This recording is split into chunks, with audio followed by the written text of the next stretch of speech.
Hi guys, it's Steph from IDRIVEACLASSIC, and today I'm back in the oldest car that we have ever featured on IDRIVEACLASSIC. She's 90 years old and she's an Austin 7 Cambridge Special. Now I imagine, just like me, you've probably never seen one of these in the flesh. So what we're going to do is we're going to start the video by taking a look around the outside. We'll look under the bonnet, we'll look inside, we'll even look in the teeny tiny boot, and then we're going to walk through the dash together, and then we're going to take her out on a test drive to see what she's really like. So let's start off by having a look around the outside. Now you'll hear us mention throughout this video this is a 1929 car, but if you run it through a car checker it'll probably come back as a 1934. This is because it's a 1929 chassis but sporting a 1934 engine and number plate, although the V5 did confirm this is a 1929 car. So the Austin 7, although in my eyes looks really special and beautiful, especially in today's boring modern world of grey, was actually designed as an economy car, with the sole purpose of bringing more customers in the motoring world, in a similar tactic applied by Ford with the Model T. The car made from 1923 to 1939, and incredibly for the time, 290,000 were made, so really good numbers, was a big success. So it was nicknamed the Baby Austin, and in my opinion is a proper part of motoring history, which meant naturally it had to appear on iDriveAClassic at some point. Although the Austin 7 almost didn't happen, because the car was created by Sir Herbert Austin and Stanley Edge at Austin's home, and they then pitched the idea to the board of directors at the Austin Motor Company, who felt the car was just a bit too small to be economic and too far removed from what their customers believed Austin embodied as a brand. Sir Herbert Austin was really adamant that the car was going to work and it needed to be built, so he threatened to take his design to Wolseley, a rival car manufacturer, and eventually the board of directors relented, and Austin received royalties on every Austin 7 sold, which is really interesting. And also, it's worth noting the Austin 7 was £165 new, which is roughly £10,500 in today's money, allowing for inflation. Now, despite the Austin board of directors being a bit reluctant about the car, the idea of smaller cars wasn't really a new thing, and in fact, Sir Austin had been toying with the idea since 1921 when the horsepower tax was introduced. Now, the Austin 7s all sported the same engine from the factory, a 747cc straight 4 engine, and the body styles varied from two-door Tourers, saloons, coupes and cabriolets to a rather interesting three-door van. It's a 4-speed manual box in this, but it would have been 3-speed manual and reverse because they were used until 1932. We've also got synchro in second, third and fourth on this, although this wasn't introduced as a standard feature until 1934. Now, if you're watching from abroad, you may know this as a completely different car because the 7 was sold under licence across the world. From BMW producing their first car on an Austin 7 under licence named the BMW Dixie, to France where they were sold as Rosengarts, and even Nissan got in on the action because they produced their first car, which was based on the 7 design, but very cheekily this wasn't done under licence, but it did later lead to Nissan obtaining an agreement to build and sell Austins in Japan. Now, I mentioned at the start of this video that it was an Austin 7 Cambridge Special. So the Austin Cambridge Specials were built by Bill Williams at Cambridge Engineering, based on Cambridge Road, Kew Green in Richmond, which was founded by Williams in 1934 and taken over by D.H. Thomas and L. Brown in 1958. So Bill specialised in composition Austin 7s, hill climb and sprint cars. After the war, he went into building traditional ash-framed and aluminium panelled bodies for Austin 7s, which by this point were mostly clapped out and could be bought for as little as a few pounds from a scrapyard, and Bill would transform them from as small as £35, which is fantastic value. A few companies went into the sort of market, but he was the most successful by far, and later expanded into tuning bits and wrote a really interesting booklet called Rebuild Your Austin 7 the Cambridge Way, and he then later on went to write a full-on book titled Austin 7 Specials, and this actual car that we're testing today features in that book, so we've got a bit of history here. So the last Cambridge Special was the LMW, which Bill built for himself but never actually went into production. ACV 401 Sally, the car we're testing today, was converted in the 1950s, and there are around 60 Cambridge Specials remaining and survive to this day. Now, I thought it was also worth mentioning while we did this video a little bit about what's defined as a classic car, because cars of this age, although a classic in inverted commas, do classify slightly differently. So the Veteran Car Club of Great Britain class anything built before 1905 as veteran, anything built between 1905 and the end of 1918 as Edwardian, whilst the Vintage Sports Car Club, known as the VSCC, takes the naming convention a little bit further as anything made from the end of World War I right up until the end of 1930 as vintage, and anything made from 1931 to 1940 as post-vintage. So this kind of straddles a bit of both. It's vintage on the logbook, post-vintage in build. And then it means that anything going forward from that, classic car wise, is classed as a classic car from the end of this period or the end of World War II with no cut-off date, although some manufacturers like Jaguar class it as 10 years, while classic car insurers tend to pick either 20 or 25 years from this date or the particular car's manufacture date. So it's a little bit complicated, but I thought I would mention that because I know to the untrained eye this is a classic, but it doesn't technically fit that. So before we test this, I caught up with the owner of the car, Guy, and he's told me a little bit about Sally's history. My name's Guy Loveridge. This is Sally, 1929 Austin 7 Cambridge Special. This car first came into my life in 1982 when my dad bought her. I was 12, going on 13 at the time. I learnt to drive in supermarket car parks and took my test not in this car because we weren't allowed to even back then, but drove to the National Austin 7 Rally at Bewley many times, living down in Buckinghamshire.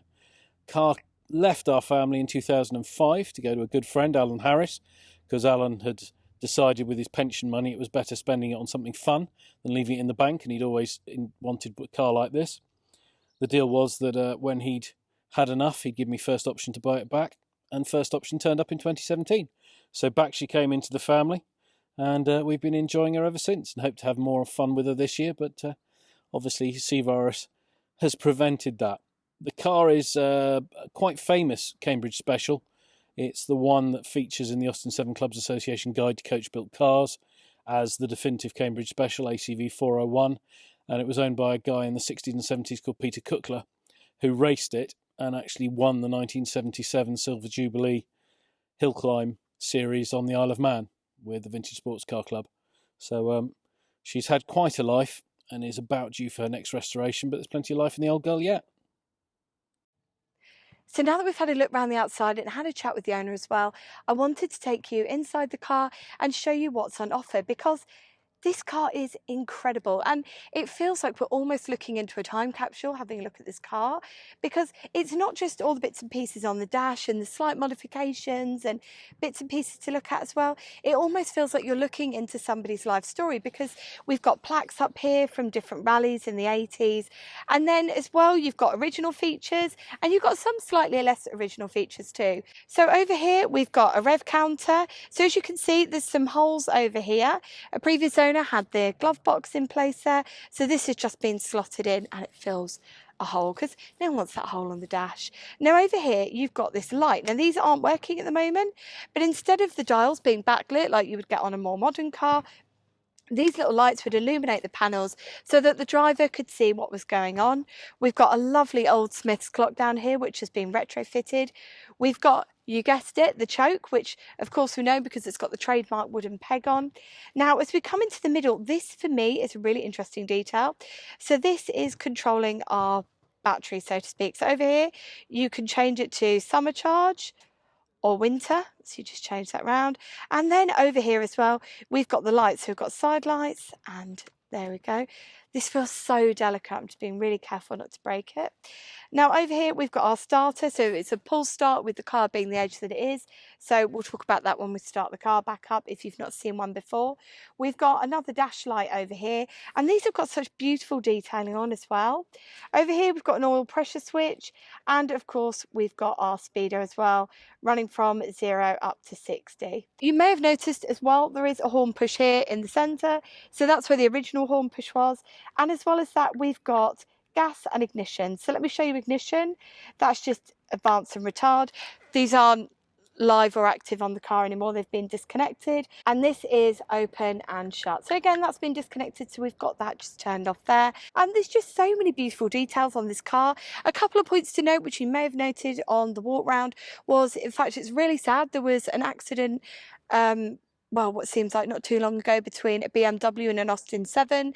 So one of the previous owners had fitted rather large indicators because the accident was said to be a result. The BMW driver said that they couldn't see the Austin 7 driver using hand controls. So on this, you'll probably notice there's a few holes on the wing, and that's where indicators and a rear view mirror had been retrofitted, but those have now been taken off because Sally seems to be living a far more sedate life nowadays, enjoying her life or retirement in the countryside.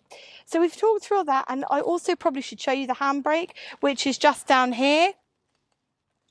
So I'll just show you that there. And then as well as that, we've got the gearbox, and it's a little bit different, and it's well worth me showing you. So let's cut to the gearbox and I'll show you how it works. Now this is super stiff, so I don't know how we're going to fare on the test. So I just thought I'd show you, it's a bit of a back to front gearbox. So in fact, instead of coming down for second, we go, and this is tough, down into first, up into second, cross into neutral, and then down into third, up into fourth, and then you see this bit? We flick this up, we come, and that brings us into reverse. So you guys have probably noticed that I've got the passenger seat pillow behind me now because I'm too short to drive this. I mean, I'm too short to drive a car from 90 years ago. What is wrong with me?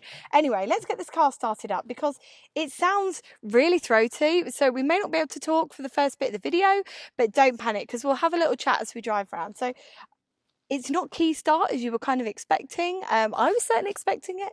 It's actually a little switch under here, and then we're going to pull the starter and you'll hear what she sounds like. So let's crack on.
Like nothing I've ever driven, which is both good and bad. And in fact, when we did a little bit of a segment of talking over it while I was driving, you guys wouldn't have heard, so I've done a small section to record at home.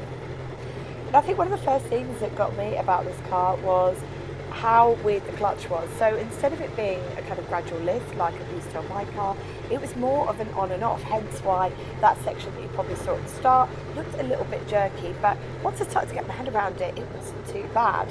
Excuse the cameraman's legs, as you can see from when we walked around it, there isn't actually that much room to film inside, and I wasn't brave enough to pin my brand new phone on the back. Now, one of the things that really surprised me about this car, because I honestly didn't know what to expect when I came in, except I felt it was a bit kind of, do you ever watch that cartoon, Toad Hall? It felt a little bit Toad Hall-ish, and I thought it was going to be completely impractical and a real pig to drive. But actually, the steering on this is spot on. And to say that this car was an economy car, I can fully understand now why people bought so many of these, because the handling is fantastic. So as you can see when I'm driving, we're barely having to move that steering wheel at all. And it's quite a sedate test drive today because A, of the age of the car, and B, I didn't want to take something this special and this old out onto the busy main roads. So we're just going through the villages today, but realistically, what a wonderful way to drive an Austin 7 in today's modern world. Now, apart from that, I guess, what's it like to drive? So the gearbox, as you've kind of probably seen from some of my gear changes so far, is so stiff. It's absolutely unbelievable. It really feels like you're having to hammer it into the next gear, which feels for me a little bit uncomfortable, because if I did that in one of my cars, it would feel just a bit too much, and I would end up crashing through the gearbox. As you can probably see, I'm being completely honest with you, I struggled with this all the way through the test, but I think it would be a car that you could get used to, and for people that had just arrived into the world of motoring, because if we look at it from that perspective, they wouldn't have known anything else. And systems today, on cars of today, are so much more refined on systems back then. But to say that this is almost 100 years old, honestly, I don't think we've come as far as we think we have. Quality-wise, it's of exceptional quality. I've tested cars which are 50 years newer than this, and they haven't been as good as this. Sorry for all the stop and starts, but I want to be completely honest with you about my experience. So overall, what do I think of the Austin 7? Build quality, absolutely unbelievable. To say that this was a budget car, I think I need to get my hands on something a bit more modern than this, a little bit higher spec than this, to get my head around the true quality of early motoring, because this has been unbelievable, and this is bottom of the range. Would I recommend one as a classic car? Yes and no. Yes, because they are fantastic to drive, but maybe not, because you wouldn't be able to cover the big distances that you can in something maybe from the 1950s onwards. So it's been a pleasure to take you out on this today, although it's been a small video, and I've really enjoyed driving the Austin 7, and it's been an absolute privilege to take you out in this car today. So thank you very much to Guy, the owner, and thank you very much to George, who's doing all my filming today, hence why you can see his leg popping in that shot. It has been such a fun afternoon. I'd say I'm only 5 minutes down the road from home. Well, what a day out. So I hope wherever you are in the world, you're having a great day, and until next time, take care and drive safely.